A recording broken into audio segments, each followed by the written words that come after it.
In the world today, there are roughly 2.3 billion Christians. That's a lot of people. So my question for you today is, do you know how the whole Christian religion came to be?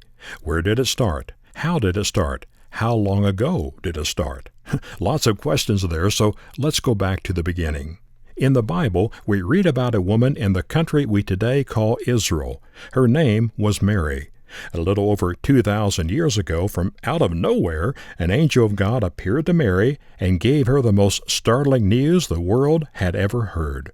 She was to have a son, even though she had never been married and was still a virgin. This son was to be given the name Jesus. The angel said, "He will be great and will be called the Son of the Most High."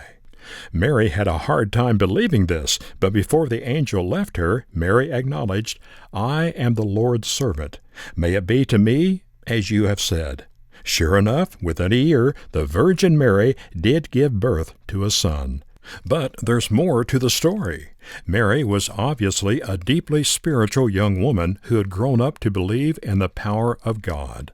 Sometime during her pregnancy, Mary composed a song that tells much about her faith in God. Listen to some of the words of that song. "My soul glorifies the Lord, and my spirit rejoices in God my Savior, for he has been mindful of the humble state of his servant. From now on, all generations will call me blessed, for the Mighty One has done great things for me. Holy is his name." And the song continues. But you must understand, before you can fully appreciate this song, is that it was composed by Mary, a woman. Back in those days, women were not expected to develop beautiful, meaningful, devotional poetry. It just didn't happen. And the more you read all the words of this song, the more amazed you are. She refers to the mighty works of God through the past centuries.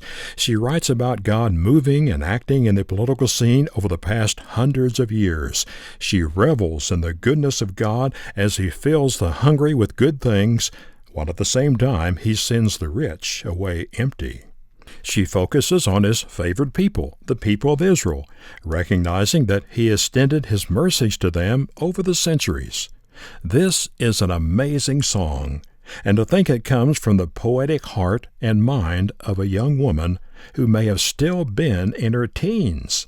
Well, that's just incredible.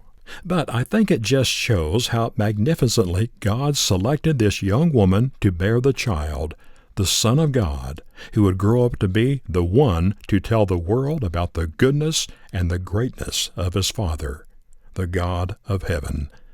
When Jesus became an adult and began to teach, he was followed by thousands of people. His words just permeated the souls of those who heard him. The events I've just mentioned, the birth of Jesus and the song that Mary composed even before he was born, were followed up in these simple words. "And the child grew and became strong. He was filled with wisdom, and the grace of God was upon him." Did God send Jesus into the world to establish a religion that would embrace, as of today's count, 2.3 billion of his followers? No, that wasn't the point. Instead, God sent Jesus into the world to lay out, in simple terms, the news of a loving and gracious Father in heaven, who wanted nothing more than to draw people into his forgiving arms.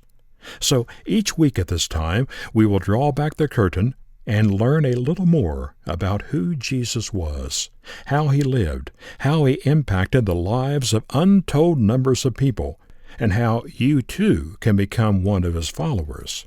Oh yes, he lived 2,000 years ago, but his message and his invitation are still spreading throughout the world. It's not a message of distress or alarm, but it's a message about a man who could best be described as one who was gentle and lowly. We'll talk about those words more from week to week as we pursue the character and message of Jesus. If you're a Christian, we'll be reviewing good news that has changed your life. If you're not a Christian, we invite you to follow us step by step as we highlight a man you have only dreamed about. So make a note of the day and time of this broadcast and tune in next week for more of these encounters with Jesus.